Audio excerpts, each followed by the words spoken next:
ನಮಸ್ಕಾರ ಸ್ನೇಹಿತರೆ, ಎಲ್ಲರಿಗೂ ನಮ್ಮೂರ ಬಾನುಲಿ ಯೂಟ್ಯೂಬ್ ಚಾನೆಲ್ಗೆ ಸ್ವಾಗತ. ಇವತ್ತಿನ ಈ ವಿಡಿಯೋದಲ್ಲಿ ಒಂದು ರೋಚಕವಾದ ಮತ್ತೊಂದು ಅದ್ಭುತವಾದ ವಿಷಯವನ್ನ ನಿಮ್ಮೆಲ್ಲರಿಗಾಗಿ ಹೊತ್ತು ತಂದಿದ್ದೀವಿ. ಈ ವಿಷಯದ ಕುರಿತು ನಾವು ಡಿಟೇಲ್ ಆಗಿ ವಿಡಿಯೋದಲ್ಲಿ ನೋಡೋಣಂತ. ಅದೇ ರೀತಿ ಈ ವಿಡಿಯೋ ನೋಡಿದ್ಮೇಲೆ ನಿಮಗೆ ಏನ್ ಅನ್ನಿಸ್ತು ಅಥವಾ ಈ ವಿಷಯದ ಬಗ್ಗೆ ಏನಾದ್ರೂ ಹೇಳ್ಕೊಳ್ಬೇಕಿತ್ತು ಅಂತ ಅನ್ಸಿದ್ರೆ ದಯವಿಟ್ಟು ಕಮೆಂಟ್ ಮೂಲಕ ಅದನ್ನ ನಮ್ಮೊಟ್ಟಿಗೆ ಹಂಚಿಕೊಳ್ಳ್ರಿ ಅಂತ ಹೇಳ್ತಿದ್ದೀನಿ. ಬರ್ರಿ, ಹಂಗಿದ್ರ ಇನ್ನು ತಡ ಮಾಡೋದ್ ಬೇಡ, ಈ ವಿಡಿಯೋವನ್ನ ನೋಡ್ಕೊಂಡು ಬರೋಣ.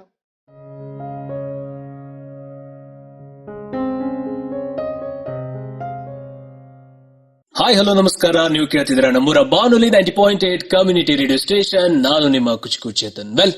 ನಾವಿವತ್ತು ಒಂದು ಹೊಸ ಹಾಗೂ ವಿಶೇಷ ಸಂದರ್ಶನವನ್ನ ಹಮ್ಮಿಕೊಂಡಿದ್ವಿ. ನಮ್ಮೂರ ಬಾನುಲಿ ಸ್ಟುಡಿಯೋದಾಗ ನಮ್ಮ ಜೊತೆ ಈ ಒಂದು ಹೊಸ ಹಾಗೂ ವಿಶೇಷವಾದ ಸಂದರ್ಶನದಲ್ಲಿ ನಮ್ಮ ಸಂಪನ್ಮೂಲ ವ್ಯಕ್ತಿಗಳಾಗಿ ನಮ್ಮ ಜೊತೆ ಇದ್ದಾರೆ ಕರ್ನಾಟಕ ರಾಜ್ಯ ಮಕ್ಕಳ ಸಾಹಿತ್ಯ ಪರಿಷತ್ತಿನ ತಾಲೂಕಾಧ್ಯಕ್ಷರು ಹಾಗೂ ಜಿಲ್ಲಾ ಉಪಾಧ್ಯಕ್ಷರಾದ ಶ್ರೀ ಡಾಕ್ಟರ್ ಪ್ರಕಾಶ್ ಹೊಸಮನಿ ಸರ್ ಅವರು. ಮೊದಲಿಗೆ ಅವರಿಗೆ ಕಾರ್ಯಕ್ರಮಕ್ಕೆ ಸ್ವಾಗತವನ್ನ ಕೋರ್ತೀನಿ. ಸರ್, ತಮಗೆ ಕಾರ್ಯಕ್ರಮಕ್ಕೆ ಹೃತ್ಪೂರ್ವಕ ಸ್ವಾಗತ. ಧನ್ಯವಾದಗಳು ಸರ್.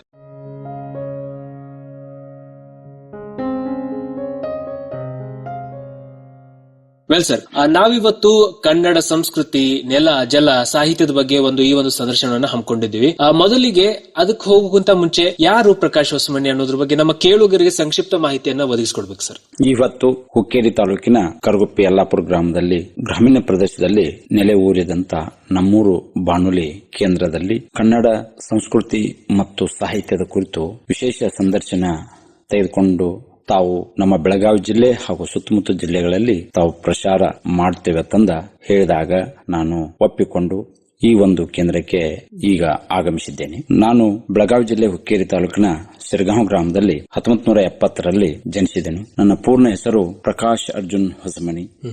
ಗ್ರಾಮೀಣ ಪ್ರದೇಶದಲ್ಲಿ ಹುಟ್ಟಿದ ನಾನು ನನಗೆ ಮೊಟ್ಟ ಮೊದಲಿಗೆ ತಂದೆ ತಾಯಿಗಳೇ ಗುರುಗಳು. ತಂದೆ ತಾಯಿ ಹೆಸರು ಹೇಳಿ ಸರ್. ನಮ್ಮ ತಂದೆಯ ಹೆಸರು ಅರ್ಜುನ್ ಬಾಲಪ್ಪ ಹೊಸಮನಿ, ತಾಯಿ ಹೆಸರು ಸತ್ಯವ್ವ ಹೊಸಮನಿ. ಈ ರೀತಿಯಾಗಿ ನನಗೆ ಗ್ರಾಮೀಣ ಪ್ರದೇಶದಲ್ಲಿ ನಾನು ಹುಟ್ಟಿದ ಸಮಯದಿಂದ 2 ದಶಕಗಳ ಅಥವಾ 3 ದಶಕಗಳವರೆಗೆ ಬಹಳಷ್ಟು ಹಳ್ಳಿ ಜೀವನದಲ್ಲಿ ನಾವು ಕಾಲ ಕಳೆದಿದ್ದೀವಿ. ಯಾಕಂದ್ರೆ ಹಳ್ಳಿ ಜೀವನ ನಿಮಗೂ ಗೊತ್ತು, ಎಲ್ಲರಿಗೂ ಗೊತ್ತು. ಈಗ ಆಧುನಿಕತೆ ಬೆಳೆದು ಬಂದಿದೆ. ಹೌದು ಸರ್. ಮೊದಲು ಹಳ್ಳಿಯಲ್ಲಿ ಈ ಯಾವ ತಂತ್ರಜ್ಞಾನ ಇರಕ್ಕಿಲ್ಲ, ಮೊಬೈಲ್ ಇರಕ್ಕಿಲ್ಲ, ಟಿವಿ ಇರಕ್ಕಿಲ್ಲ, ಹಾಗೂ ಸಂವಹನ ಕಾರ್ಯಕ್ರಮದ ಬಗ್ಗೆ ಅದರ ಸಂಪನ್ಮೂಲ ಕಡಿಮೆ ಇತ್ತು. ಮತ್ತು ಈ ಸುದ್ದಿ ಮಾಧ್ಯಮಗಳು ಸಹ ಬಹಳಷ್ಟು ಪತ್ರಿಕೆಗಳು, ದಿನಪತ್ರಿಕೆಗಳು ಬರ್ತಿರ್ಲಿಲ್ಲ. ಮತ್ತು ಕೇವಲ ರೇಡಿಯೋ ಮಾತ್ರ ಅವಾಗ ಸ್ವಲ್ಪ ಪ್ರಚಾರದಲ್ಲಿತ್ತು. ಆಕಾಶವಾಣಿ ಧಾರವಾಡ, ಸಾಂಗ್ಲಿ, ವಿವಿಧ ಭಾರತಿ ಅಂತ ಈ ರೀತಿ ನಾವು ಕೇಳ್ತಾ ಇದ್ವಿ. ಆ ನಿಟ್ಟಿನಲ್ಲಿ ನನಗೆ ಬಹಳಷ್ಟು ನೆನಪಿದೆ ವಿಷಯ ಹೇಳಬೇಕಂದ್ರೆ. ಆದ್ರೆ ಎಲ್ಲವನ್ನೂ ಇಲ್ಲಿ ಹೇಳಲಿಕ್ಕೆ ಆಗೋದಿಲ್ಲ. ಯಾಕಂದ್ರೆ ನಮ್ಗೆ ನಿಗದಿತ ಸಮಯದಲ್ಲಿ ನಾವು ಈ ಒಂದು ವಿಷಯವನ್ನ ಮುಗಿಸಬೇಕಾಗ್ತದೆ. ಆದ್ರೂ ಸಹ ಪ್ರಯತ್ನ ಮಾಡೋಣ. ಖಂಡಿತ ಸರ್. ಈಗ ತಮ್ಮ ಪ್ರಾಥಮಿಕ ಶಿಕ್ಷಣ ಎಲ್ಲಾಯ್ತು, ಪ್ರೌಢ ಶಿಕ್ಷಣದ ಬಗ್ಗೆ ಹಾಗೂ ತಮ್ಮ ಶಿಕ್ಷಣ ರಂಗದ ಬಗ್ಗೆ ಟೋಟಲ್ ಆಗಿ ಹೇಳ್ಬೇಕಂದ್ರೆ ಸರ್ ಅದ್ರ ಬಗ್ಗೆ ಹಂಚ್ಕೋಬೇಕು ಸರ್. ನಾನು ಬಾಲ್ಯದಲ್ಲಿ ನಮ್ಮ ಶಿರಗಾಂವ್ ಗ್ರಾಮದಲ್ಲಿ ಅಲ್ಲಿ ಪ್ರಾಥಮಿಕ ಮತ್ತು ಪ್ರೌಢ ಶಿಕ್ಷಣ ಅಲ್ಲಿ ಮುಗಿಸಿದ್ದೀನಿ. 1986ರಲ್ಲಿ ನಾನು SSLC ಅಲ್ಲಿ 2nd ಕ್ಲಾಸ್ ಪಾಸ್ ಆಗಿ ನಾನು ಹುಕ್ಕೇರಿಗೆ ಪ್ರಥಮ PUCಗೆ ನಾನು ಪ್ರವೇಶ ತೆಗೆದುಕೊಂಡೆನು. ಹುಕ್ಕೇರಿಯಲ್ಲಿ PUC ಮತ್ತು BA ಡಿಗ್ರಿ ವಿದ್ಯಾಭ್ಯಾಸ ನಂದ 2 SK ಕಾಲೇಜ್ ಮತ್ತು SSN ಕಾಲೇಜ್ನಲ್ಲಿ ನನ್ನ ಉನ್ನತ ಅಭ್ಯಾಸ ಆಯ್ತು. ಸರ್ ಆರ್ಟ್ಸ್, ಕಲೆ ಆರ್ಟ್ಸ್ PUC ಮತ್ತು ಡಿಗ್ರಿಯಲ್ಲಿನೂ ಆರ್ಟ್ಸ್ ನಾನು ಮುಂದುವರಿಸಿದ್ದೇನೆ. ನನಗ ಅವಾಗ SSLC ಅಂದ್ರೆ ಪ್ರಾಥಮಿಕ ಶಾಲೆಯಲ್ಲೇ ನನಗೆ ಬಹಳಷ್ಟು ಅನುಕೂಲ ಆದದ್ದು ಏನಪ್ಪಾ ಅಂದ್ರ ನನ್ನ ತಂದೆ ತಾಯಿ ನನಗೆ ಬಹಳಷ್ಟು ಪ್ರೋತ್ಸಾಹ ಅನ್ನೋಕ್ಕಿಂತಲೂ ಬಹಳಷ್ಟು ನನಗೆ ಅವಶ್ಯಕವಾಗಿ ಮತ್ತು ಅಗತ್ಯವಾದಂತ ಉಪಕರಣಗಳನ್ನ ಮತ್ತು ಪಠ್ಯ ಪುಸ್ತಕಗಳನ್ನ, ಬಟ್ಟೆಗಳನ್ನ ನನಗೆ ಏನೋ ಅವರ ತೊಂದರೆ ಕಷ್ಟಪಟ್ಟು ದುಡಿದು ದಿನಾಲು ನಮ್ಮ ತಂದೆ ತಾಯಿ ಕೃಷಿ ಕೂಲಿ ಕಾರ್ಮಿಕರು. ಅಲ್ಪ ಸ್ವಲ್ಪ ಭೂಮಿ ಇರ್ದ್ರು ಸಹ ಅವಾಗ ಜಾಸ್ತಿ ಮಳೆ ಆದ್ರೂ ಬೆಳೆ ಬರ್ತಿರ್ಲಿಲ್ಲ, ಕಡಿಮೆ ಆದ್ರೂ ಮಳೆ ಕಡಿಮೆ ಆದ್ರೂ ಬೆಳೆ ಬರ್ತಿರ್ಲಿಲ್ಲ, ಕಷ್ಟ ಇತ್ತು. ಆದ್ರೂ ರೈತರ ಹೊಲಗಳಿಗೆ ದುಡಿದು ನಮ್ಮನ್ನ ಅಭ್ಯಾಸ ಮಾಡ್ಲಿಕ್ಕೆ ಬಿಡ್ತಿದ್ರು. ಆದ್ರೂ ಅವಾಗ 2 ಹೊತ್ತು, ಮುಂಜಾನೆ 1 ಹೊತ್ತು, ಸಂಜೆ ಮಧ್ಯಾಹ್ನ 1 ಹೊತ್ತು ಶಾಲೆ ಅವಧಿಗಳಿದ್ದು. ಆ ಟೈಮ್ನಲ್ಲಿ ನಮ್ಗೆ ಈಗಿನ ರೀತಿಯಲ್ಲಿ ಶಾಲೆಯಲ್ಲಿ ಊಟ ಇರ್ತಿರ್ಲಿಲ್ಲ, ಯಾವುದೇ ಪಠ್ಯ ಪುಸ್ತಕಗಳ ಸೌಲಭ್ಯ ಇರ್ತಿರ್ಲಿಲ್ಲ, ಬಟ್ಟೆ ಕೊಡ್ತಿರ್ಲಿಲ್ಲ. ಎಲ್ಲವನ್ನೂ ನಾವು ಆಗ ಸ್ವಂತ ಮನೆಯಿಂದನೇ ಹೋಯ್ತಿದ್ವಿ. ಅವಾಗ ಪಾರ್ಟಿ ಅಂತ ಇರ್ತಿದ್ದು, ಕಲ್ಲಿನ ಪಾರ್ಟಿ, ತಗನ್ ಪಾರ್ಟಿ ಅಂತ ಇರ್ತಿದ್ದು. ಅವನ್ನೆಲ್ಲ ನಾವು ಅದ್ರ ಮೇಲೆ ಬರೆದುಕೊಂಡು ಅಳಕ್ಷದ ಹಾಗೆ ರಾತ್ರಿ ಬರ್ದದ್ದನ್ನ ಶಾಲೆಗೆ ಮುಂಜಾನೆ ಶಾಲೆಗೆ ತಗೊಂಡು ಹೋಗೋರಿಗೆ ನಾವು ಆ ಕಾಳಜಿಯನ್ನ ವಹಿಸ್ತಿದ್ವಿ. ಯಾಕಂದ್ರೆ ಮತ್ತೆ ಬರ್ಲಿಕ್ಕೆ ಆಗ್ತಿರ್ಲಿಲ್ಲ, ಟೈಮ್ ಸಿಗ್ತಿರ್ಲಿಲ್ಲ. ಮತ್ತೆ ಅದು ಅಳಿಸ್ತಿತ್ತಂತ ಒಂದು ಕಾರಣಕ್ಕ ನಾವು ಬಾಯ್ಪಾಟ್ ಹಾಕಿಬಿಡ್ತಿದ್ವಿ. ಬಾಯ್ಪಾಟ್ ಆಗ್ತಿತ್ತು, ಕಂಠಪಾಠ ಮಾಡ್ತಿದ್ವಿ. ಆ ಪಾರ್ಟಿ ಮೇಲೆನೆ ನಾವು ಹೆಚ್ಚು ಬರೆಯೋದು. ಒಂದ್ ಕಡೆ ಅ ಬರೆಯೋದು, ಒಂದ್ ಕಡೆ ಒಂದೆರಡು ಬರೋದು, ಒಂದ್ ಕಡೆ ಮಗ್ಗಿಗಳನ್ನ ಬರೆಯೋದು, ಒಂದ್ ಕಡೆ ಪದ್ಯನ ಬರೆಯೋದು, ರಟೈಕ ಬರೋದು. ಒಂದೊಂದ್ ದಿವ್ಸ ಒಂದೊಂದ್ ಅಭ್ಯಾಸನ ಲೆಕ್ಕ ಮಾಡೋದು. ಕನ್ನಡ ಭಾಷೆ, ಸಮಾಜ ವಿಜ್ಞಾನ ಮತ್ತು ಗಣಿತ, ಇಂಗ್ಲಿಷ್, ಹಿಂದಿ, ಹೀಗೆ ನಾವು ಹಲವಾರು ಏನ್ ನಮ್ಗೆ ಗುರುಗಳು, ಶಿಕ್ಷಕರು, ಗುರುಮಾತೆಯರು ಕಲಿಸ್ತಿದ್ದಾರಲ್ಲ ಅದನ್ನ ಅಚ್ಚುಕಟ್ಟಾಗಿ ಕೇಳಿ ನಾವು ತಪ್ಪು ಮಾಡಿದೇವಿ. ತಪ್ಪು ಸಹಜ. ಆಗ ವಿದ್ಯಾರ್ಥಿ ಜೀವನದಲ್ಲಿ ಎಲ್ಲರೂ ತಪ್ಪು ಮಾಡ್ತಾರೆ.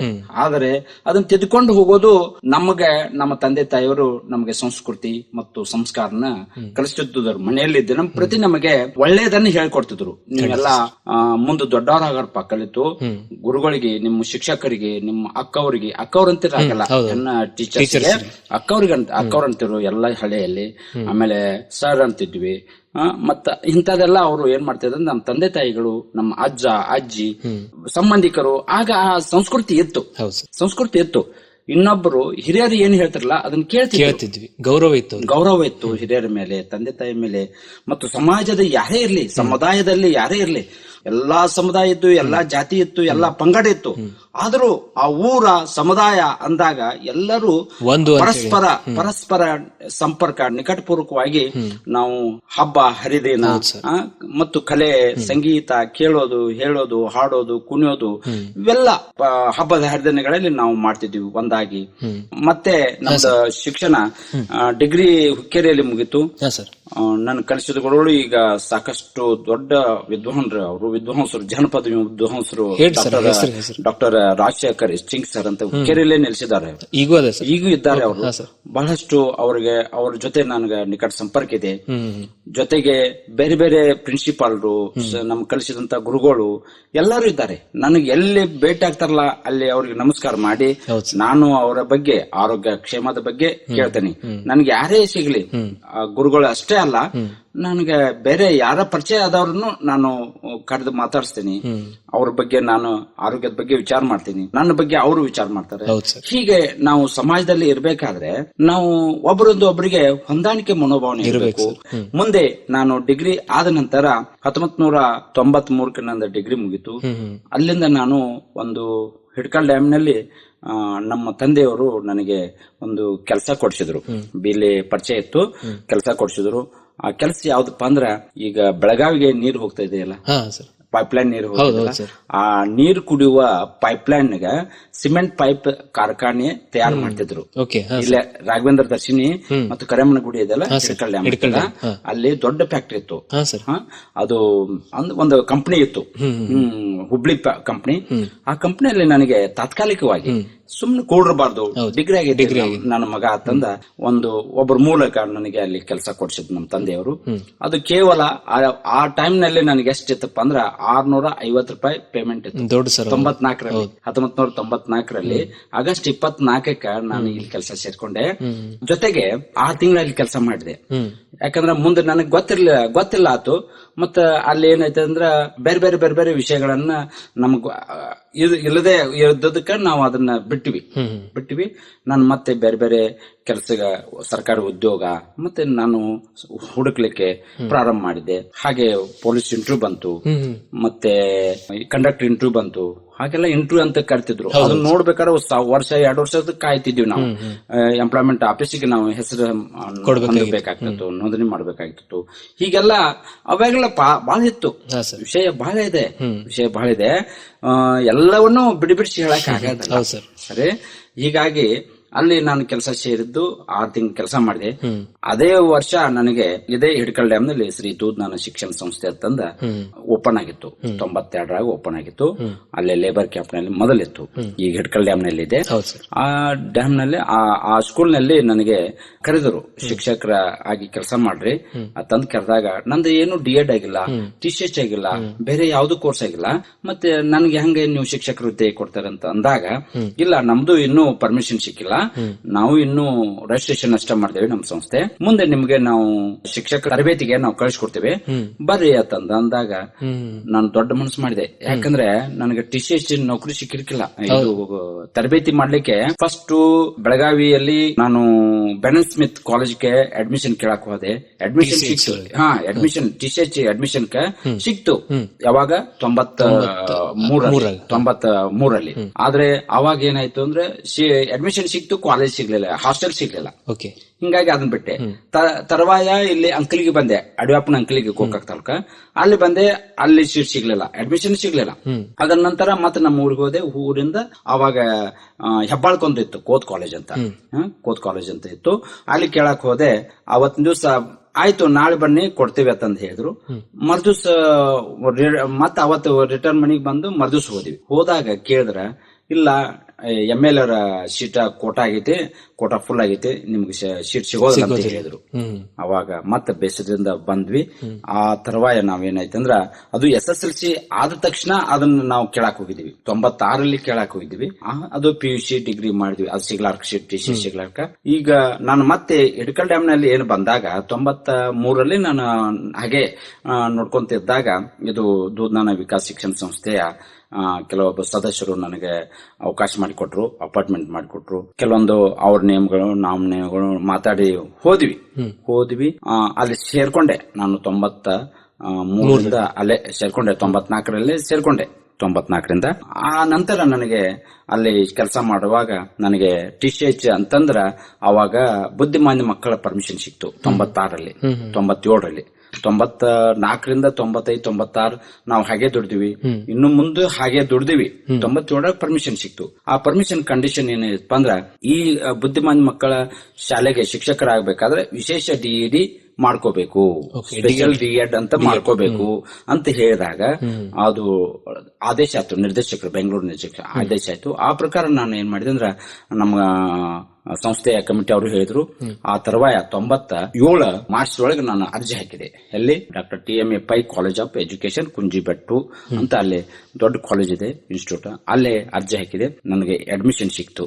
ಅಲ್ಲಿ 1 ವರ್ಷ ಶಿಕ್ಷಣ ನಾನು ಪಡೆದುಕೊಂಡು ಅಲ್ಲಿ ಸಾಕಷ್ಟು ನನಗೆ ವಿದ್ಯಾಭ್ಯಾಸ ತಿರುವಾಯ ಅಂದ್ರೆ ವೃತ್ತಿ ನಿರತ ಅಲ್ಲಿ ನಾನು ಏನಂತಂದ್ರ ಇಲ್ಲಿ ಕೆಲಸ ಮಾಡ್ಕೊಂತ ನನಗೆ ಇನ್ ಸರ್ವಿಸ್ ಅಂತ ಇನ್ ಸರ್ವಿಸ್ ಟ್ರೈನಿಂಗ್ ಹೋದೆ.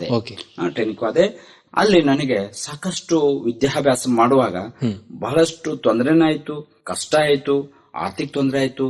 ನಮಗೆ ಅಲ್ಲಿ ಊಟದ ತೊಂದರೆ ಆಯ್ತು, ಆಹಾರ ಸಮಸ್ಯೆ, ಉಡುಗೆ ತೊಡುಗೆ ಸಮಸ್ಯೆ, ನಮಗೆ ಭಾಷೆ ಸಮಸ್ಯೆ ಆಯ್ತು. ಹೀಗೆಲ್ಲ ಹಲವಾರು ಸಾಂಸ್ಕೃತಿಕ ಸಮಸ್ಯೆ ಆಯ್ತು.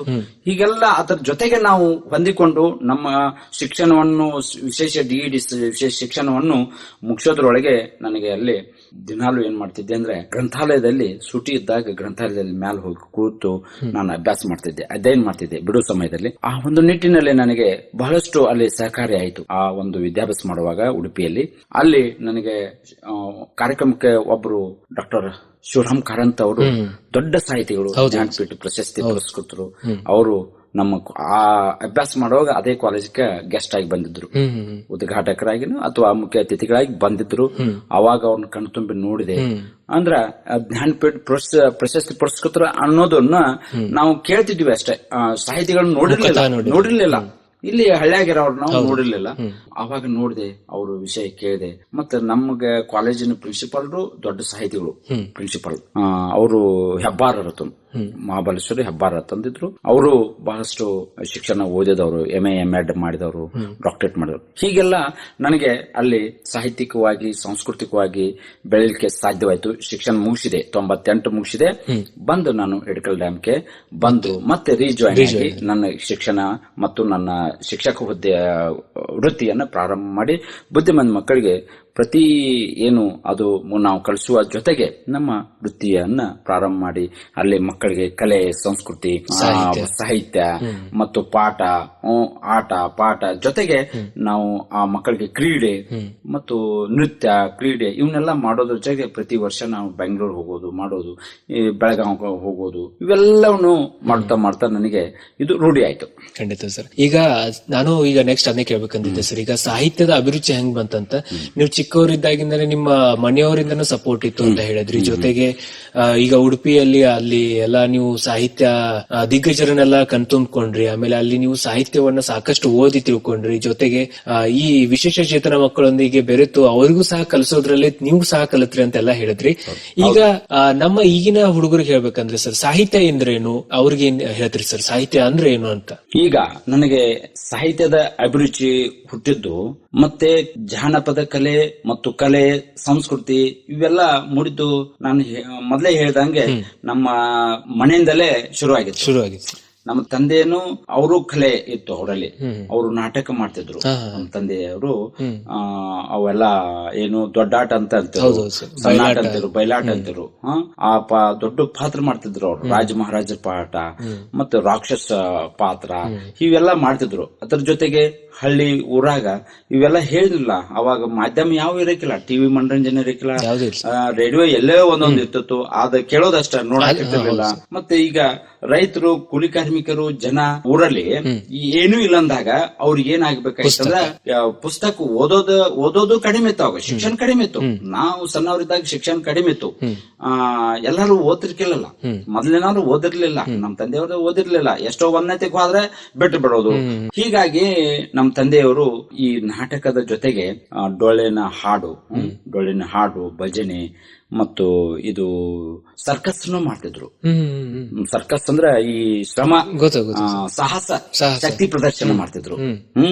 ಅವರು ಒಬ್ರೇ, ನಮ್ ತಂದೆಯವರು ಒಬ್ರೇ ಒಂದು ದೊಡ್ಡ ಏನು ಕಟ್ಟಿಗೆ ಚಕ್ರದ ಗಾಡಿ ಇರ್ತದಲ್ಲ, ಬಂಡಿ, ಚಗಡಿ ಬಂಡಿ ಅಂತಾರಲ್ಲ, ದೊಡ್ಡದದು.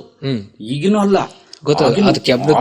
ದೊಡ್ಡ ಕಟ್ಟಿಗೆ, ದಪ್ಪ ಕಟ್ಟಿಗೆ ಅಂತದ್ರಾಗ ಮಾಡಿದ್ದ ಒಬ್ಬರೇ, ನಮ್ ತಂದೆಯವರು ಒಬ್ರೇ ಏನ್ ಮಾಡ್ತಿದ್ರ, ಒಂದೊಂದು ಗಾಲಿ ಬಿಚ್ಕೊಂಡು ತಮ್ಮ ಹೊಟ್ಟೆ ಮೇಲೆ 2 ಗಾಲಿ ಇಟ್ಕೊಂಡು ಮಲ್ಕೊಂಡು 2 ಗಾಲಿಯನ್ನ ತಾವೇ ಇಟ್ಕೊಂಡು ಅದ್ರ ಮೇಲೆ ಇನ್ನೊಬ್ಬರು ಒಂದು ದೊಡ್ಡ ಕಲ್ಲು ಇಟ್ಟು, ಕಲ್ಲ ಇಟ್ಕೊಂಡು ಅವನು ಬೇರೆದವನು ದೊಡ್ಡ ಹೊಡಿತಿದ್ರು.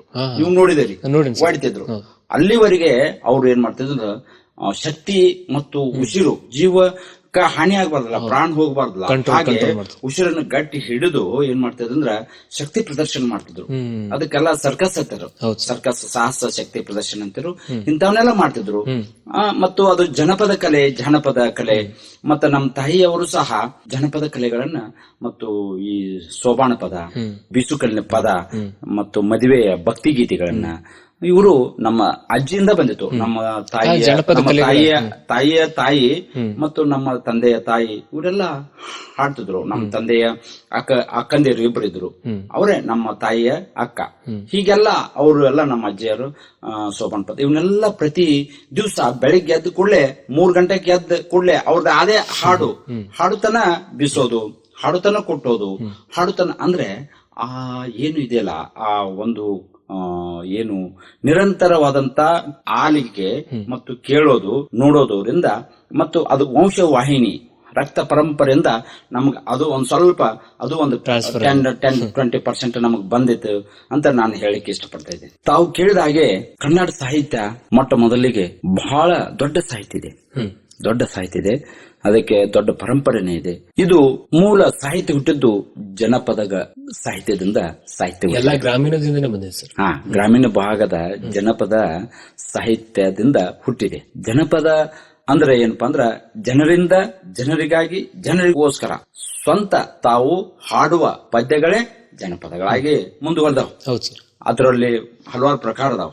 ಗತಿ ಹಾಡ್ ಅದಾವ, ಸೋಬಾನ್ ಪದ ಅದಾವ, ಹಂತಿ ಪದ ಅದಾವ, ಕವಾಲಿ ಅದಾವ, ಮೊಹರಂ ಪದಗಳದಾವ, ಸಾಕಷ್ಟು ಈ ಗಾಡಿ ಮೇಲೆ ಚಕಡಿ ಗಾಡಿ ಮೇಲೆ ಏನು ಮೇವು ತರುವಾಗ ಹಾಡ್ತಾರ, ಸುಗ್ಗಿ ಮಾಡುವಾಗ ಹಾಡ್ತಾರ, ರಾಶಿ ಮಾಡುವಾಗ ಹಾಡ್ತಾರ. ಇಂಥವೆಲ್ಲ ಬಹಳಷ್ಟು ಇವೆಲ್ಲ ಇದಕ್ಕೆಲ್ಲ ಜನಪದ ಕಲೆಗಳಂತಾರ, ಜನಪದ ಹಾಡೋತಾರ.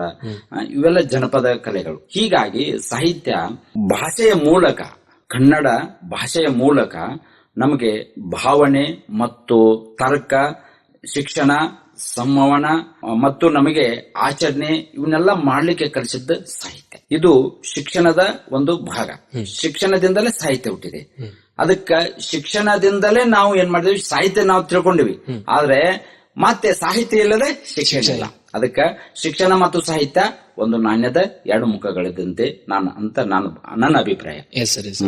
ಈಗ ಅದೇ ರೀತಿ ಸರ್, ಈಗ ನಮ್ಮ ಸಾಹಿತ್ಯದ ಪ್ರಕಾರಗಳು ಏನೆಲ್ಲ ಬರ್ತಾವ ಸರ್? ಸಾಹಿತ್ಯದ ಪ್ರಕಾರದಲ್ಲಿ ಹಲವಾರು ಪ್ರಕಾರಗಳಿದಾವೆ. ಈ ಒಂದು ಜನಪದ ಸಾಹಿತ್ಯದ ಬಗ್ಗೆ, ಜನಪದ ಸಾಹಿತ್ಯ, ಕವನ, ಕತೆ, ಪ್ರಬಂಧ, ಲೇಖನ, ಸಣ್ಣ ಕತೆ, ದೊಡ್ಡ ಕತೆ, ಮಕ್ಕಳ ಕತೆ, ಹೀಗೆ ಆತ್ಮಚರಿತ್ರೆ, ಜೀವನ ಚರಿತ್ರೆ, ಕಾದಂಬರಿಗಳು, ಕವನಗಳು, ಹಲವಾರು ಚುಟುಕುಗಳು, ಹಲವಾರು ಪ್ರಕಾರಗಳಿವೆ. ಈಗ ಹೈಕಗಳು ಬಂದಿದ್ದಾವೆ, ಟಂಕಗಳು, ಹೈಕಗಳು ಈಗೆಲ್ಲ ರೂಢಿಯಲ್ಲಿ ಬಂದಿದೆ. ಈಗ ಬಾಧಿಸ್ತಿಲ್ಲ ಅದು. ಹೌದು, ಕಳೆದ ಒಂದು 5-6 ವರ್ಷದೊಳಗೆ ಇದು ಎಲ್ಲ ಬೇರೆ ಬೇರೆ ಬೇರೆ ಜಿಲ್ಲೆಯವರು ಬರ್ತಾ ಇದ್ದಾರೆ.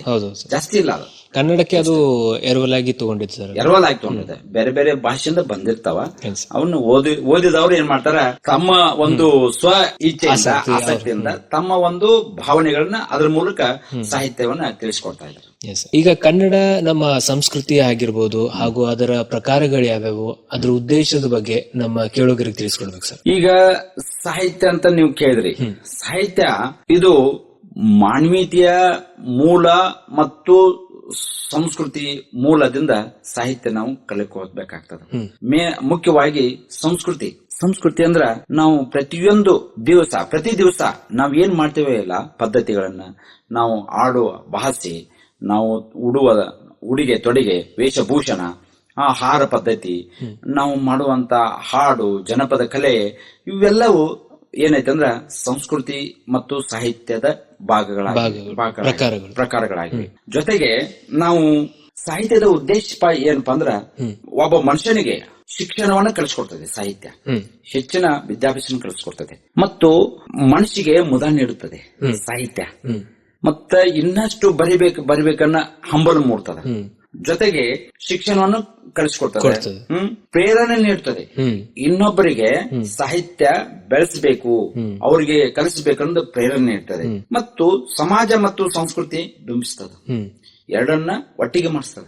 ಈಗ ನಾವು ಸರ್ಕಾರವನ್ನು ಎಚ್ಚರಿಸ್ತದ, ಸಮಾಜವನ್ನು ಎಚ್ಚರಿಸ್ತದ.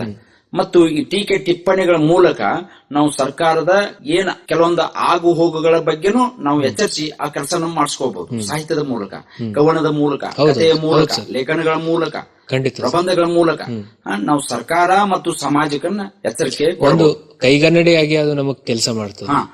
ಮತ್ತು ಇನ್ನೊಂದು ಮುಖ್ಯವಾಗಿ ಮಾನವೀಯ ಮೌಲ್ಯಗಳನ್ನ ಎತ್ತಿ ಹಿಡಿತದ ಮತ್ತು ಪ್ರೋತ್ಸಾಹಿಸ್ತದೆ. ಖಂಡಿತ ಸರ್. ಈಗ ನಮಗ ಕನ್ನಡ ಸಂಸ್ಕೃತಿ ಬಗ್ಗೆ ತಿಳಿಸಿದ್ರಿ ಮತ್ತು ಸಾಹಿತ್ಯಕ್ಕೂ ಸಂಸ್ಕೃತಿಗೂ ಯಾವ ರೀತಿ ಒಂದು ತುಲನಾತ್ಮಕ ಒಂದು ಸಂಬಂಧ ಅದ ಅನ್ನೋದ್ರ ಬಗ್ಗೆ ತಿಳಿಸಿದ್ರಿ. ಅದ್ರ ಜೊತೆಗೆ ಅದ್ರ ಉದ್ದೇಶದ ಮತ್ತು ಪ್ರಕಾರಗಳ ಬಗ್ಗೆ ನಮಗೆ ತಿಳಿಸ್ಕೊಟ್ರಿ. ಅದೇ ರೀತಿ ಸರ್, ಈಗ ಪ್ರಸ್ತುತ ಕಾಲದಲ್ಲಿ ಸಾಹಿತ್ಯದ ನಿಲುವು ಯಾವ ರೀತಿ ಅದ ನಿಮ್ಮ ಪ್ರಕಾರ?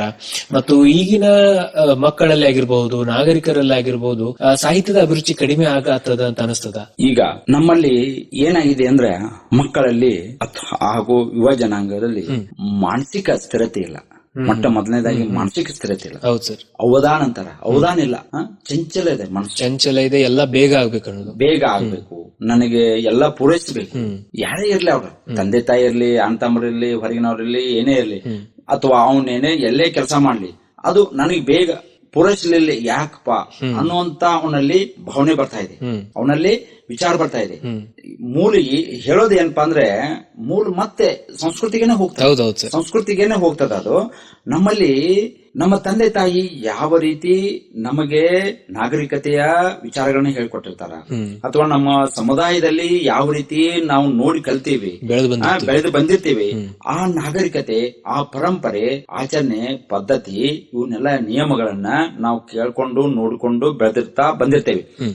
ಆ ನಿಟ್ಟಿನಲ್ಲಿ ಯಾರು ಅವುಗಳನ್ನ ಮುಂದಿನ ದಿವಸಗಳಲ್ಲಿ ಹಂತ ಹಂತವಾಗಿ ಅವರು ವಯಸ್ಸಾದಂತ ಯುವಕರಾದಂತೆ ಮತ್ತು ಅವರ ವಿದ್ಯಾಭ್ಯಾಸ ಅವರ ಉದ್ಯೋಗ ಹಿಡಿದಂತೆ ಮುಂದಿನ ದಿನಗಳಲ್ಲಿ ಪ್ರತಿಯೊಬ್ಬರು ಹೆಣ್ಣು ಗಂಡು ಈ ಒಂದು ಪರಂಪರೆಯನ್ನ ಮರಿಬಾರದು. ತಾನು ಹುಟ್ಟಿ ಬೆಳೆದ ಮನೆಯ ಪರಂಪರೆ ಹಾಗೂ ಆ ಊರಿನ ಪರಂಪರೆ, ಹಳ್ಳಿಯ ಸೊಗಡು, ಹಳ್ಳಿಯ ಆಚರಣೆ, ನಂಬಿಕೆಗಳನ್ನ, ಆಚಾರ ವಿಚಾರಗಳನ್ನ, ವೇಷಭೂಷಣಗಳನ್ನ ಮತ್ತು ಹಿರಿಯರ ಸಂಸ್ಕಾರ ಕಲಿಸಿದಂತ ಸಂಸ್ಕಾರಗಳನ್ನ ನಾವು ಮರಿಬಾರದು. ಅವನ್ನ ನಾವು ರೂಢಿಯಲ್ಲಿ ಇಟ್ಕೊಂಡು ಹೋಗ್ಬೇಕು. Definitely sir.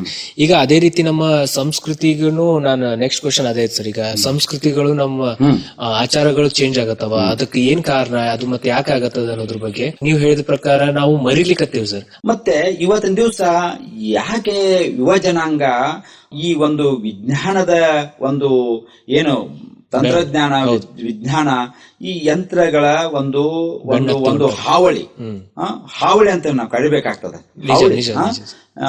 ಯಾಕಂದ್ರೆ ಜಗತ್ತಿನ ಬೇರೆ ಬೇರೆ ರಾಷ್ಟ್ರಗಳ ಜೊತೆಗೆ ಪೈಪೋಟಿ ಮಾಡಬೇಕಾದುದು ಅವಶ್ಯತೆ, ಯುದ್ಧ ಮಾಡಬೇಕಾದುದು ಅವಶ್ಯತೆ. ನಮ್ಮ ನಾಡು, ನುಡಿ, ನೆಲ, ಜಲ ಸಂರಕ್ಷಣೆ, ರಾಷ್ಟ್ರ, ದೇಶ, ನಮ್ಮ ಗಡಿ, ಇವನ್ನೆಲ್ಲ ಭೂಮಿ, ನಮ್ಮ ಜನ, ಇವನ್ನೆಲ್ಲ ರಕ್ಷಣೆ ಮಾಡ್ಬೇಕಾದ್ರೆ ಯುದ್ಧನೂ ಅವಶ್ಯತೆ.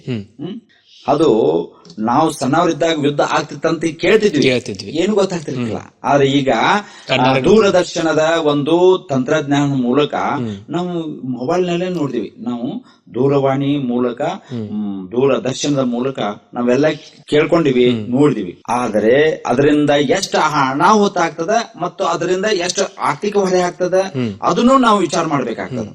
ಸರ್ಕಾರ ಎಲ್ಲವನ್ನೂ ವಿಚಾರ ಮಾಡಿ ಯಾವುದೇ ರಾಜ್ಯದಲ್ಲಿ ಅಥವಾ ದೇಶದಲ್ಲಿ, ಬೇರೆ ಬೇರೆ ದೇಶಗಳಲ್ಲಿ ತಮಗೆ ಏನ್ ಬೇಕು ಬೇಡಿಕೆ, ಮತ್ತು ಕೆಲವೊಂದು ದೇಶದವರು ಅನಗತ್ಯವಾಗಿನೂ ಯುದ್ಧ ಮಾಡ್ತಾರೆ. ಅವರಿಗೆ ಬೇರೆ ರಾಷ್ಟ್ರಗಳ ಮೇಲೆ ದಂಡೆತ್ತಿ ಹೋಗೋದು, ತಮ್ಮ ರಾಷ್ಟ್ರವನ್ನು ಬಲಪಡಿಸಲಿಕ್ಕೆ ಬೇರೆ ರಾಷ್ಟ್ರಗಳ ಒಂದು ಸಂಪನ್ಮೂಲ ಮತ್ತು ಆರ್ಥಿಕತೆ ತೊಂದರೆ ಮಾಡಿ ನಾವು ಬಲಿಷ್ಠ ಆಗ್ಬೇಕನ್ನೋ ದುರುದ್ದೇಶದಿಂದನೂ ಯುದ್ಧ ಆಗ್ತದೆ. ಏನು ಕೆಲವು ಗಡಿ ಸಮಸ್ಯೆ ಆಗ್ತದ, ಅದಕ್ಕೆ ಯುದ್ಧ ಆಗ್ತದ.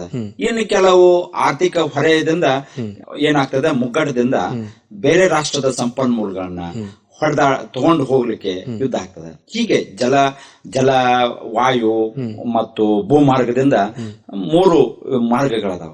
ಈ 3 ಮಾರ್ಗಗಳ ಮೂಲಕ ಯುದ್ಧ ಆಗ್ತಾವ. ಅವನ್ನ ಪರಿಹಾರ ಮತ್ತು ಅದನ್ನ ಏನೈತಿಲ್ಲ ನಾವು ಹುಡುಕಿಕೊಂಡು ಅದನ್ನೆಲ್ಲಾನು ನಮ್ಮಲ್ಲಿನೇ ಇದೆ, ಪರಿಹಾರ ನಮ್ಮಲ್ಲಿದೆ, ಸಂರಕ್ಷಣೆ ನಮ್ಮಲ್ಲಿದೆ. ಹೀಗೆ ನಾವು ಏನ ಮಾಡ್ಬೇಕಂತಂದ್ರ ಯುವ ಜನಾಂಗ ಒಳ್ಳೆದನ್ನ ತಗೋಬೇಕಾಗ್ತದೆ. ತಂತ್ರಜ್ಞಾನದ ಮೂಲಕ ಒಳ್ಳೆದನ್ನ ತಗೋಬೇಕಾಗ್ತದೆ. ಇವತ್ತಿನ ದಿವಸ ಸಾಕಷ್ಟು ನಮ್ಮ ಮನುಷ್ಯನ ಮೇಲೆ, ಮೆದುಳಿನ ಮೇಲೆ ಗಾಢವಾದ ಕೆಟ್ಟ ಪರಿಣಾಮ ಬೀರ್ತಾ ಇವೆ ಈ ತಂತ್ರಜ್ಞಾನದ ಪರಿಕರಗಳು. ಉದಾಹರಣೆಗೆ ಕಂಪ್ಯೂಟರ್, ಗಣಕಯಂತ್ರ, ಮೊಬೈಲ್, ದೂರವಾಣಿ, ಆಮೇಲೆ ಟಿವಿ, ದೂರದರ್ಶನ, ಆಮೇಲೆ ಲ್ಯಾಪ್ಟಾಪ್ ಅಂತಾರೆ. ಈಗ ಲ್ಯಾಪ್ಟಾಪ್ ಬಂದಾವ. ಲ್ಯಾಪ್ಟಾಪ್ ಅಂದ್ರೆ ತಮ್ಮ ಕೈಯಾಗ ಹಿಡ್ಕೊಂಡು ಹೋಗೋದು ಕಂಪ್ಯೂಟರ್, ಅದು ಗಣಕಯಂತ್ರದ ಒಂದು ಭಾಗ. ಮತ್ತೆ ರೇಡಿಯೋ ಅಂತೂ ನಮಗ್ ಗೊತ್ತಿದೆ, ಅದು ಅಷ್ಟನ ಪರಿಣಾಮ ಬೀರೋದಿಲ್ಲ, ಕೆಟ್ಟ ಪರಿಣಾಮ ಬೀರೋದಿಲ್ಲ, ಕೇಳೋದಷ್ಟೇ ಇರ್ತದೆ. ಕೇಳ್ಕೊಂತ ನಾವು ಬೇರೆ ಯಾವ್ದು ಬೇಕಾದ ಕೆಲಸ ಮಾಡಬಹುದು. ಅದು ಒಂದು ಒಳ್ಳೆ ಒಂದು ಸಾಧನ ರೇಡಿಯೋ. ಇವತ್ತಿನ ದಿವಸದಲ್ಲಿ ಅದನ್ನ ನಾವು ನೆನೆಸ್ಬೇಕಾಗ್ತದೆ. ಯಾಕಂದ್ರೆ ನಾವು ಸಣ್ಣವರಿದ್ದಾಗ ಎಲ್ಲೋ ಒಂದು 4-5 ರೇಡಿಯೋ ಇದ್ದು ನಮ್ಮ ಊರೊಳಗ. ಅವು ಎಲ್ಲೋ ಒಂದು ಓಣಿ ಒಳಗ ಇರ್ತಿತ್ತು. ಆ ಹಾಡ ಫುಲ್ ಸೌಂಡ್ ಇಟ್ಬಿಡಾರ, ನಾವ್ ಅದನ್ನ ಕೇಳ್ಕೊಂತನ ನಮ್ಮ ಅಭ್ಯಾಸ ಮಾಡ್ತಿದ್ವು, ಕೆಲಸ ಮಾಡ್ತಿದ್ವು. ಅಷ್ಟು ನಮಗೆ ಮೊದಲು ಆಗ್ತಿತ್ತು. ಕಿವಿ ಕಲ್ಪನಾ ಶಕ್ತಿಯನ್ನ ಮತ್ತು ನಮಗೆ ಬೇರೆ ಬೇರೆ ವಿಚಾರಗಳನ್ನ ತಿಳ್ಕೊಳ್ಳಲಿಕ್ಕೆ ಅದು ಸಹಕಾರಿ ಆಗಿತ್ತು. ರೇಡಿಯೋ ಬಾನುಲಿ ಕೇಂದ್ರ ಅಂತಾರ, ಬಾನುಲಿ ಅಂತ ರೇಡಿಯೋ ಮಾಧ್ಯಮ. ಆದ್ರೆ ಇವತ್ತಿನ ದಿವಸ ದೂರದರ್ಶನ ನೋಡ್ಬೇಕಾದ್ರೆ ಎಲ್ಲ ಕೆಲಸ ಬಿಟ್ಟನೆ ನೋಡ್ಬೇಕು, ವೀಕ್ಷಣೆ ಮಾಡ್ಬೇಕು, ಮೈ ಮರ್ತ್ಕೊಂತ ಬಿಡೋದು. ಹೀಗೆ ಇವತ್ತಿನ ವಿದ್ಯಾರ್ಥಿಗಳಿಗೆ ಮತ್ತು ಯುವಕರಿಗೆ, ಯುವತಿಯರಿಗೆ ಹೇಳೋದೇನಪ್ಪಾ ಅಂದ್ರ, ನೀವು ಎಷ್ಟೇ ದೊಡ್ಡವರಾಗ್ರಿ, ನಿಮ್ಮ ಒಂದು ಜ್ಞಾನವನ್ನು ಹೆಚ್ಚಿಸಿಕೊಳ್ಳಿ. ನಿಮ್ಮ ತಂದೆ ತಾಯಿನ ಮರಿಬೇಡ್ರಿ ಅಂತ ನಾನು ಹೇಳ್ತೇನೆ. ನಿಮ್ಮ ಸಂಬಂಧಿಕರನ್ನ ಮರಿಬೇಡ್ರಿ. ಜೊತೆಗೆ ಸಂಸ್ಕಾರ, ನೀವು ಹುಟ್ಟಿ ಬೆಳೆದ ಸಂಸ್ಕಾರ ಮರಿಬೇಡ್ರಿ. ನೀವು ಯಾವುದೇ ದೊಡ್ಡ ಹುದ್ದೆಯಲ್ಲಿ ಹೋಗ್ರಿ, ಅಥವಾ ಸಾಹಿತಿಗಳಾಗ್ರಿ, ಅಥವಾ ಇಂಜಿನಿಯರ್ ಆಗ್ರಿ, ಡಾಕ್ಟರ್ ಆಗ್ರಿ, ಶಿಕ್ಷಕರಾಗ್ರಿ, ಉಪನ್ಯಾಸಕರಾಗ್ರಿ, ಏನೇ ಕಲೀರಿ, ದೊಡ್ಡವರಾಗ್ರಿ, ಹುದ್ದೆ ಯಾವುದೇ ದೊಡ್ಡ ಹುದ್ದೆ ಇರ್ಲಿ, ಮತ್ತೆ ನಿಮ್ ಜೊತೆ ಹುಟ್ಟಿದ ಅಣ್ಣ ತಮ್ಮಂದಿರನ್ನ, ಅಕ್ಕ ತಂಗಿಯರನ್ನ, ಬಂಧು ಬಳಗನ್ನ ನೋಡುತ್ತಾ ನೀವು ಅವರನ್ನ ಹಿಂದೆ ಮರೆಯದೆ ಅವರ ಜೊತೆ ಒಡನಾಟ ಇಟ್ಕೊಂಡು ನೀವು ಮುಂದೆ ಹೋದಾದ್ರೆ ನಮ್ಮ ಭಾರತೀಯ ಸಂಸ್ಕೃತಿ ಹಾಗೂ ನಮ್ಮ ನಾಡಿನ ಸಂಸ್ಕೃತಿ ಉಳಿಸ್ಲಿಕ್ಕೆ ಸಾಧ್ಯ ಅದ ಅಂತ ಹೇಳ್ತೀನಿ. Definitely sir. ಈಗ ಇದೆಲ್ಲ ಇಷ್ಟು ಸಾಹಿತ್ಯದ ಪರಿಚಯನ ಮಾಡಿಕೊಟ್ರಿ, ನಮಗ ಸಂಸ್ಕೃತಿ ಬಗ್ಗೆ ಹೇಳಿದ್ರಿ, ಕನ್ನಡದ ಬಗ್ಗೆ ಹೇಳಿದ್ರಿ. ಈಗ ತಮ್ಮ ಒಂದು ಈ ನಾಡು ನುಡಿಯ ಕುರಿತಾದ ಕಾರ್ಯಗಳು ಏನೆಲ್ಲ ಅದಾವ ಅದ್ರ ಬಗ್ಗೆ ತಿಳಿಸ್ಬೇಕು ಸರ್. ಈಗ ಒಳ್ಳೆಯ ವಿಚಾರ ತಾವು ಎತ್ತಿದ್ರಿ. ತಮಗೆ ನಾನು ಕನ್ನಡ ನಾಡು ನುಡಿ ನೆಲ ಜಲ ಮತ್ತು ಸಂರಕ್ಷಣೆ, ಕಲೆ, ವಾಸ್ತುಶಿಲ್ಪ, ಶಿಲ್ಪಕಲೆ, ಬಹಳಷ್ಟು ನೃತ್ಯ, ಎಲ್ಲಾ ಪ್ರಕಾರದ ಒಂದು ಕೃಷಿ ಇದೆ ಮತ್ತು ಪ್ರಕಾರದ ಸಹಾಯ ಏನು ಪದ್ಧತಿಗಳದಾವ. ಅವನ್ನೆಲ್ಲ ಮಾಡ್ಬೇಕಾದ್ರೆ ಒಬ್ಬರಿಗೆ ಮಾಡ್ಲಿಕ್ಕೆ ಸಾಧ್ಯ ಇಲ್ಲ ಸರ್. ಮತ್ತೆ ಸರ್ಕಾರ ಮಾಡ್ಬೇಕಂತಾನು ಸಾಧ್ಯ ಇಲ್ಲ. ಸರ್ಕಾರ ಎಲ್ಲವನ್ನೂ ಮಾಡ್ತಿದೆ ಅಂತ ಸಾಧ್ಯ ಇಲ್ಲ, ಆಗೋದಿಲ್ಲ, ಅಸಾಧ್ಯದ ಮಾತು. ಇಲ್ಲಿ ಒಂದು ವಿಷಯ ಹೇಳ್ಬೇಕ ಅಂದ್ರ ಸರ್ಕಾರ ಮತ್ತು ಸಮಾಜ ಒಂದು ನಾಣ್ಯದ ಎರಡು ಮುಖ, ಖಂಡಿತ ಎರಡು ಬೇಕು. ಸಮಾಜ ಇಲ್ಲದೆ ಸರ್ಕಾರ ಇಲ್ಲ, ಸರ್ಕಾರ ಇಲ್ಲದೆ ಸಮಾಜ ಇಲ್ಲ. ಹಾಗಾಗಿ ನಾವು ಇವತ್ತಿನ ದಿವಸ ನಾವು ಹೇಳ್ಬೇಕಾದದ್ದು ಅವಶ್ಯಕತೆ ಏನಪ್ಪಾ ಅಂದ್ರೆ, ತಾವು ಕೇಳಿದ ಹಾಗೆ ನಾನು ಶಿಕ್ಷಣದಲ್ಲಿ ನನ್ಗ ಕಲಿಯುವಾಗನ ಕೆಲವೊಂದು ವಿಷಯಗಳನ್ನ ನಾನು ಬರ್ತಾ ಇದ್ದೆ. ಸಣ್ಣ ಸಣ್ಣ ಚುಟುಕುಗಳನ್ನ, ಸಣ್ಣ ಸಣ್ಣ ಕವನಗಳನ್ನ, ಕಥೆಗಳನ್ನ ಬರ್ತಾ ಇದ್ದೆ. ಅವನ್ನ ನಾನು ರೂಢಿ ಮಾಡ್ಕೋತ ಬಂದಾಗ ನಾನು ಆಗ್ಲೇ ಹೇಳಿದ ಪ್ರಕಾರ ನಮ್ಮ ತಂದೆ ತಾಯಿ, ಅಜ್ಜ, ಆಯಿ ಇವರೆಲ್ಲ ಹಾಡಿದಂತ ಅವ್ರ ಜನಪದ ಕಲೆಗಳಿಂದ ನನಗೆ ರಕ್ತ ಪರಂಪರಾಗತವಾಗಿ ಬಂದದ್ದು ನನಗೆ ಒಂದು ದೇವರು ಕೊಟ್ಟ ಆಶೀರ್ವಾದ ಅಂತ ನಾನು ಮತ್ತು ತಂದೆ ತಾಯಿ ಕೊಡುಗೆ. ಆ ನಿಟ್ಟಿನಲ್ಲಿ ಮುಖ್ಯವಾಗಿ ಹೇಳ್ಬಯಸೋದಂದ್ರೆ, ಬರೆಯುತ್ತಾ ಹೋದಾಗ, ಓದುತ್ತಾ ಹೋದಾಗ ನಾನು ಇಲ್ಲಿ ಹಿಡ್ಕಲ್ ಡ್ಯಾಮ್ ನಲ್ಲಿ ಕೆಲಸ ಮಾಡ್ತಾ ಇದ್ದೆ. ಶಿಕ್ಷಕನಾಗಿ, ವಿಶೇಷ ಶಿಕ್ಷಕನಾಗಿ ಕೆಲಸ ಮಾಡುವಾಗ ದೂದ್ನಾನ ಬುದ್ಧಿಮಾನ್ ಮಕ್ಕಳ ಶಾಲೆಯಲ್ಲಿ. ಆವಾಗ ಆ ಮಕ್ಕಳು ತೊದಲು ನೋಡಿ, ಮಕ್ಕಳಿಗೆ ವಾಕ್ಯ ಅಂದ್ರೆ ಗೊತ್ತಿಲ್ಲ, ಶಬ್ದ ಅಂದ್ರೆ ಗೊತ್ತಿಲ್ಲ, ತೊದಲು ನೋಡಿ ಮಾತಾಡ್ಲಿಕ್ಕೆ ಬರೋದಿಲ್ಲ. ಆದ್ರೂ ಸಹ ನನ್ನ ಅಕ್ಷರಗಳನ್ನ ನನಗೆ ವಿಶೇಷ ರೀತಿಯಲ್ಲಿ ಹೇಳಿಕೊಟ್ಟಂತ ಸ್ಪೀಚ್ ಥೆರಪಿಸ್ಟ್, ಆಡಿಯೋಲಾಜಿಸ್ಟ್, ದೊಡ್ಡ ಡಾಕ್ಟರ್, ಅಂತಾರಾಷ್ಟ್ರ ಮಟ್ಟದ ಅವರು ಡಾಕ್ಟರ್ ಚಂದ್ರಶೇಖರ್ ಅಂತಂದ್ರೆ ಬಹಳ ಲಂಡನ್ ದಲ್ಲಿ ಅವರು ಪ್ರಶಸ್ತಿ ತಗೊಂಡ್ ಬಂದಾರ. ಆಡಿಯಾಲಜಿಸ್ಟ್ ಅವರು, ದೊಡ್ಡ ವಾಕ್ಶಾಸ್ತ್ರಜ್ಞರು. ಅಂತವ್ರು ನಮಗ್ ಹೇಳ್ಕೊಟ್ಟಿದ್ರು. ಏನ್ ಹೇಳ್ಕೊಟ್ಟಿದ್ರು ಅಂದ್ರ, ಇಂಥ ವಿಕಲಚೇತನ ಮಕ್ಕಳಿಗೆ ಮತ್ತು ಬುದ್ಧಿಮಾಂದ್ಯ ಮಕ್ಕಳಿಗೆ ಕಲಿಸೋದಾದ್ರೆ ನೀವು ಸ್ಪಷ್ಟವಾಗಿ ಓದ್ಬೇಕು, ಸ್ಪಷ್ಟವಾಗಿ ಹೇಳ್ಬೇಕು ಮಕ್ಕಳಿಗೆ ಶಬ್ದಗಳನ್ನ. ಅವನು ನೀವು ನುಂಗಬಾರ್ದು, ನೀವು ಕೊನೆ ಶಬ್ದನ ನುಂಗಬಾರ್ದು. ಅಂದ್ರ ಉದಾಹರಣೆಗೆ ರಾಮನು ಕಾಡಿಗೆ ಹೋದನು, ಹೀಗೆ 3 ಶಬ್ದಗಳನ್ನು ಸರಿಯಾಗಿ ಸ್ಪಷ್ಟವಾಗಿ ಗಟ್ಟಿತನದಿಂದ ಜೋರಾಗಿ ಅವ್ರು ಕೇಳಿಸುವ ಹಾಗೆ ಹೇಳಿದ್ರ ಮಾತ್ರ ಅವ್ರಿಗೆ ಕೇಳ್ತದ. ಸಾಮಾನ್ಯ ಮಕ್ಕಳಿಗೆ ಏನಾದ ಸ್ವಲ್ಪ ಹೆಚ್ಚ ಕಡಿಮೆ ಆದ್ರೂ ಅವ್ರು ತಿಳ್ಕೊತಾರೆ, ನಮ್ಮ ಒಂದು ಹಾವು ಭಾವ ಮೇಲೆ, ಭಾಷೆ ಮೇಲೆ ತಿಳ್ಕೊಳ್ತಾರೆ. ಆದ್ರೆ ಇವು ಸಾಮಾನ್ಯ ಮಕ್ಕಳು, ಅಸಾಧಾರಣ ಮಕ್ಕಳು, ವಿಶೇಷ ಮಕ್ಕಳು, ಇವ್ರಿಗೆ ಏನಾಗ್ತದಂದ್ರ ಕೆಲವೊಂದು ಮಕ್ಕಳು ಆ ಕಡೆ ಈ ಕಡೆ ನೋಡ್ತಿರ್ತಾವ, ಕೆಲವೊಂದು ಮಕ್ಕಳು ಏನೇನೇನು ಬೇರೆ ಬೇರೆ ಚಂಚಲ ಸ್ವಭಾವ ಇರ್ತದ.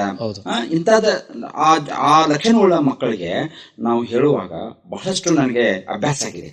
ಆ ಮಕ್ಕಳ ಜೊತೆಗೆ ನಾನು ಆಡುತ್ತಾ ಆ ಮಕ್ಕಳಿಗೆ ಹಾಡು ಹೇಳ್ತೀನಿ, ಮಗ್ಗಿಗಳನ್ನ ಹೇಳ್ತೀನಿ, ಅಂಕಿಗಳನ್ನ ಹೇಳ್ತೀನಿ, ಹೇಳ್ತೀನಿ, ಶಬ್ದಗಳನ್ನ ಹೇಳ್ತೀನಿ.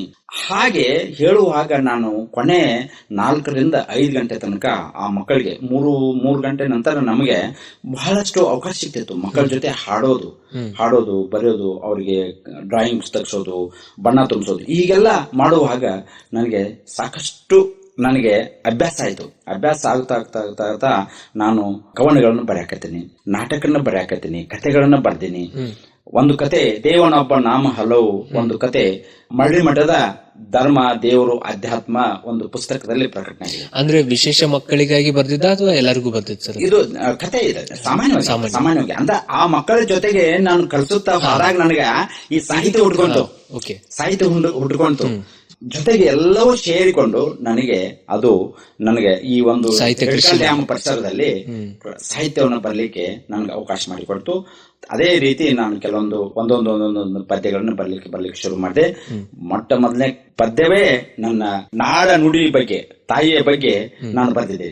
ನಾಡ ತಾಯಿ ಬಗ್ಗೆ ಎಲ್ಲರೂ ಏನ್ ಮಾಡ್ತಾರಂದ್ರೆ ಪ್ರೇಮದ ಬಗ್ಗೆ ಬರ್ತಾರೆ, ಪ್ರೇಮದ ಕುರಿತು ಬರ್ತಾರೆ, ಪ್ರೀತಿ ಬಗ್ಗೆ ಬರ್ತಾರೆ. ಆದ್ರೆ ನಾನು ಹಾಗಲ್ಲ, ನಾನು ನಾಡಿನ ಬಗ್ಗೆ ಬರ್ತೀನಿ. ಯಾಕಂದ್ರೆ ನಾಡಿನ ಬಗ್ಗೆ ಈ ನಾಡಿನಲ್ಲಿ ಹುಟ್ಟಿದ ಬಳಕ ನಾನು ನಾಡಿಗೆ ಏನ್ ಕೊಡ್ಬೇಕಾಯ್ತಿ? ನಮ್ಮಿಂದ ರೊಕ್ಕ ರೂಪಾಯಿ ಕೇಳುದಿಲ್ಲ, ಏನಾದ್ರೂ ಕೊಡುಗೆ ಕೊಡ್ಬೇಕಲ್ಲ. ಅದಕ್ಕೆ ನನ್ನ ಪದ್ಯದ ಮೂಲಕ ನಾನು ನಾಡಿಗೆ ನನ್ನ ಋಣ ತೀರಿಸಬೇಕನ್ನೋ ಉದ್ದೇಶದಿಂದ ಮೊದಲನೇ ಪದ್ಯವನ್ನು ಬರೆದಿದ್ದೀನಿ. ಅದನ್ನ ನಿಮ್ಗೆ ಹೇಳಿ ತೋರಿಸ್ತೇನೆ. ಇದು ಘಟಪ್ರಭೆ ಕವನ ಸಂಕಲನ ಅಂತ 2011ರಲ್ಲಿ ಸಂಕೇಶ್ವರದಲ್ಲಿ ಹುಕ್ಕೇರಿ ತಾಲೂಕಾ ಮಟ್ಟದ ಸಾಹಿತ್ಯ ಕನ್ನಡ ಸಾಹಿತ್ಯ ಸಮ್ಮೇಳನದಲ್ಲಿ ಇದು ಬಿಡುಗಡೆ ಲೋಕಾರ್ಪಣೆ ಆಯಿತು.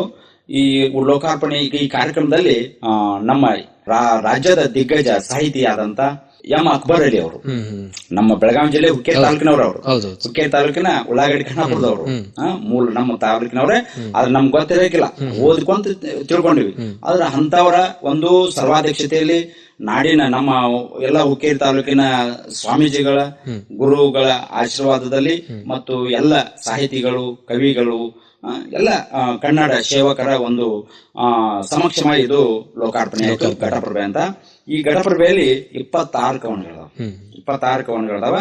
ಇದಕ್ಕ ನಮ್ಮ ದಿವಂಗತ ಹಿರಿಯ ಸಾಹಿತಿ ಲಕ್ಷಟ್ಟಿ ಅವರು ಇದಕ್ಕ ಇದನ್ ಮಾಡ್ಕೊಟ್ಟಾರ, ಮುನ್ನೂರಿ ಬರ್ಕೊಟ್ಟಾರ. ನಮ್ಮ SM ಶಿರೂರ್ ಸರ್ ಹಿರಿಯ ಸಾಹಿತಿಗಳು, ಮಕ್ಕಳ ಸಾಹಿತಿಗಳು ಆದಂತ ಹಿಡ್ಕೊಳ್ಳಿ ಅವರು ಪ್ರಕಾಶನ ಮಾಡಿಕೊಟ್ಟಿದ್ದಾರೆ. ಅವರು SM ಶಿರೂರ್ ಸರ್ ಅಂತ. ಡಿಗ್ರಿಯಲ್ಲಿ ಕಲಿಸಿದಂತ ನಮ್ಮ ಡಾಕ್ಟರ್ ರಾಜಶೇಖರ್ ಇಚಂಗ್ ಸರ್ ಅನ್ನೋರು, ಅವರು ದೊಡ್ಡ ವಿದ್ವಾಂಸರು. ಘಟಪ್ರಭೆಗೆ ಒಪ್ಪುವ 2 ನುಡಿ ಅಂತಂದ ಅವ್ರು ಬರ್ಕೊಟ್ಟಿದ್ದಾರೆ. ಹೀಗೆ ಹಲವಾರು ಸಾಹಿತಿಗಳು ನನ್ನ ಈ ಮೊದಲನೇ ಕೃತಿಗೆ ಬೆಂಬಲ ವ್ಯಕ್ತಪಡಿಸಿದ್ದಾರೆ, ನನಗೆ ಮಾರ್ಗದರ್ಶನ ಮಾಡಿದ್ದಾರೆ. ಕನ್ನಡ ತಾಯಿಗೆ ನಮೋ ನಮ. ಶರಣಂ ಶರಣಂ ತಾಯಿ ಶ್ರೀ ಭುವನೇಶ್ವರಿಯೇ, ಕನ್ನಡ ಮಹಾತಾಯಿ ಶರಣು ನಿನಗೆ, ಓ ಕನ್ನಡ ಮಾತೆ ಶರಣು ನಿನಗೆ, ಓ ಕನ್ನಡ ಮಾತೆ ಶರಣು ನಿನಗೆ. ಶರಣಂ ಶರಣಂ ತಾಯಿ ಶ್ರೀ ಭುವನೇಶ್ವರಿಯೇ, ಕೀರ್ತಿ ಬೆಳಗಿದ ಚನ್ನಮನ ನಾಡು, ಧರ್ಮ ಬೆಳಗಿದ ಬಸವಣ್ಣನ ಕರುನಾಡು, ವೀರ ಸಂಗೊಳ್ಳಿರಾಯಣ್ಣ ಮೆರದಿಯ ಈ ನಾಡು, ವೀರ ಸಂಗೊಳ್ಳಿರಾಯಣ್ಣ ಮೆರದಿಯ ಈ ನಾಡು. ಶರಣಂ ಶರಣಂ ತಾಯಿ ಶ್ರೀ ಭುವನೇಶ್ವರಿಯೇ, ಕನ್ನಡ ಮಾತಾಯಿ ಶರಣು ನಿನಗೆ, ಓ ಕನ್ನಡ ಮಾತೆ ಶರಣು ನಿನಗೆ, ಓ ಕನ್ನಡ ಮಾತೆ ಶರಣು ನಿನಗೆ. ಶರಣಂ ಶರಣಂ ತಾಯಿ ಶ್ರೀ ಭುವನೇಶ್ವರಿಯೇ, ಕೃಷ್ಣ ತುಂಗಾ ಭದ್ರಾ ಕಾವೇರಿ ಹರಿದ ನಾಡು, ಜೋಗದ ಜಲಪಾತ ಸೊಬಗಿನ ಈ ನಾಡು. ಕೃಷ್ಣ ತುಂಗಾ ಭದ್ರಾ ಕಾವೇರಿ ಹರಿದ ನಾಡು, ಜೋಗದ ಜಲಪಾತ ಸೊಬಗಿನ ಈ ನಾಡು. ವಿಶ್ವಕ್ಕೆ ಚೇತನ ತುಂಬಿದ ಈ ನಾಡು, ವಿಶ್ವಕ್ಕೆ ಚೇತನ ತುಂಬಿದ ಈ ನಾಡು.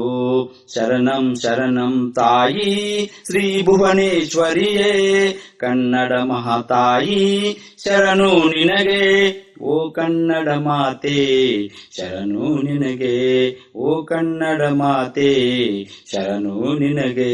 ಶರಣಂ ಶರಣಂ ತಾಯಿ ಶ್ರೀ ಭುವನೇಶ್ವರಿಯೇ, 100 ಜನ್ಮವ ಬರಲಿ ಸಿರಿಗನ್ನಡವು ಶಿರಿರಲಿ, ಭಕ್ತಿಯ ಪಾರ್ಮಾರ್ಥ ತುಂಬಿದ ಕರುನಾಡು. 100 ಜನ್ಮವು ಬರಲಿ ಸಿರಿಗನ್ನಡವು ಶಿರಿರಲಿ, ಭಕ್ತಿಯ ಪಾರ್ಮಾರ್ಥ ತುಂಬಿದ ಕರುನಾಡು. ಓ ಭುವನೇಶ್ವರಿಯೇ ಶರಣು ನಿನಗೆಲ್ಲ, ಓ ಭುವನೇಶ್ವರಿಯೇ ಶರಣು ನಿನಗೆಲ್ಲ. ಶರಣಂ ಶರಣಂ ತಾಯಿ ಶ್ರೀ ಭುವನೇಶ್ವರಿಯೇ, ಕನ್ನಡ ಮಹಾತಾಯಿ ಶರಣು ನಿನಗೆ, ಓ ಕನ್ನಡ ಮಾತೆ ಶರಣು ನಿನಗೆ, ಓ ಕನ್ನಡ ಮಾತೆ ಶರಣು ನಿನಗೆ. ಶರಣಂ ಶರಣಂ ತಾಯಿ ಶ್ರೀ ಭುವನೇಶ್ವರಿಯೇ, ಶ್ರೀ ಭುವನೇಶ್ವರಿಯೇ, ಶ್ರೀ ಭುವನೇಶ್ವರಿಯೇ.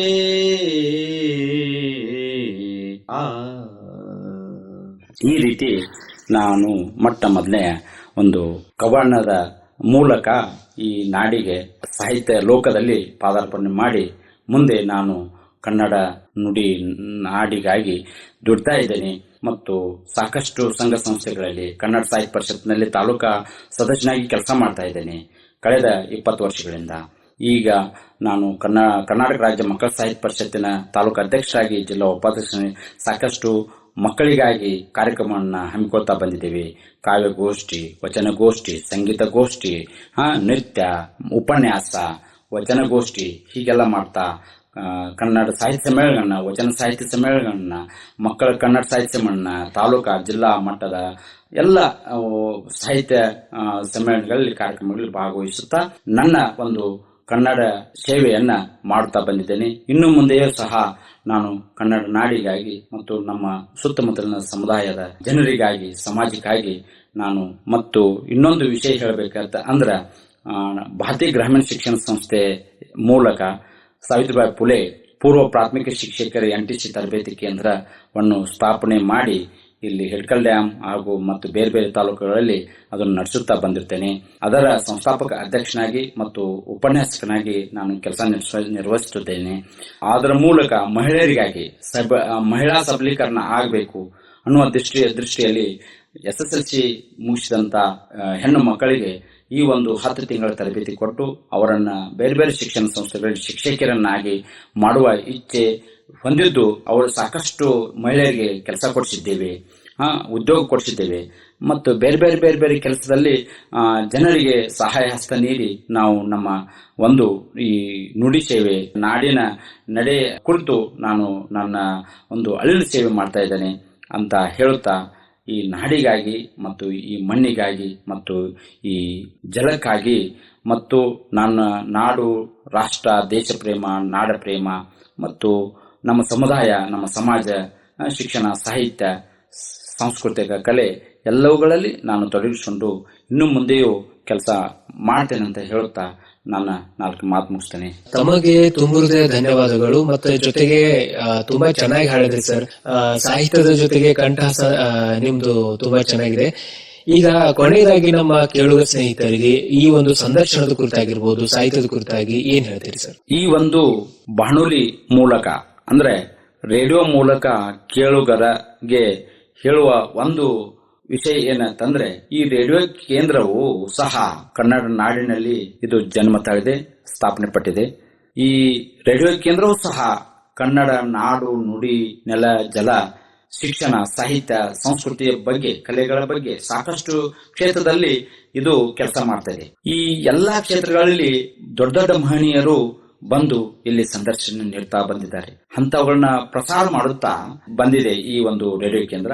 ಈ ಎಲ್ಲಾ ವಿಷಯಗಳನ್ನ ನಮ್ಮ ಮುಂದಿನ ಪೀಳಿಗೆ ಅಥವಾ ಮುಂದಿನ ಜನಾಂಗ, ಯುವಕರು, ಯುವತಿಯರು, ವಿದ್ಯಾರ್ಥಿಗಳು ಎಲ್ಲರೂ ಏನ್ ಮಾಡ್ಬೇಕಪ್ಪ ಅಂದ್ರ ಇಂಥ ಉಪಯೋಗ ಮಾಡಿಕೊಂಡು ತಮ್ಮ ಜೀವನದಲ್ಲಿ ತಮ್ಮ ಶಿಕ್ಷಣಕ್ಕೆ ಏನ್ ಬೇಕಲ್ಲ ಅದನ್ನೆಲ್ಲ ಪಡೆದುಕೊಂಡು ನೀವು ಕಲಿಬೇಕು, ಉನ್ನತ ವ್ಯಾಸಂಗ ಮಾಡಬೇಕು.